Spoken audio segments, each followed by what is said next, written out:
जय जगन्नाथ जय श्रीकृष्ण सांग मैंने आमर तो त्रयोदश अध्याय सैला एवं चतुर्दश अध्याय चलला कौन चतुर्दश अध्याय कौन ना गुणत्रय विभाग जोग श्री भगवान वाच कौन ना परं भूय प्रवक्ष्यामि ज्ञानान्नम ज्ञानमुतम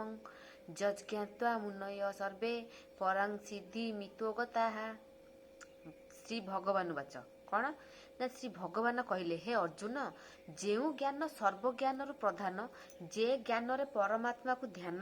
करती और वशिष्ठाति मुनि माने जो ज्ञान बल तत्व पाइले से ही उत्तम ज्ञान कहूँ शुण भगवान कहले कौन कहले ना जो ज्ञान द्वारा मते मुनि ऋषि माने पाइछंती वशिष्ठ ऋषि पाइछंती सेई ज्ञान मु तते एबे कहूची तू एबे ध्यान देकी शुण सर्वज्ञान जे प्रधान जे ज्ञाने परमात्मा ध्यान समस्त मुनि जानी जहा सिद्धिल बंती मुहि ताहा वशिष्ठ आदि मुनि माने तत्व पाइले जे ज्ञाने से ही उत्तम ज्ञान तत्व कहिबी शुण हे पाथ भगवान कहले कौन कहले ना जो ज्ञान बल मते समस्ते बा मुनि ऋषि माने जो पूर्व काल जो पाइछंती से ज्ञानटा मु तते एबे कहूची तू एबे ध्यान देकी शुण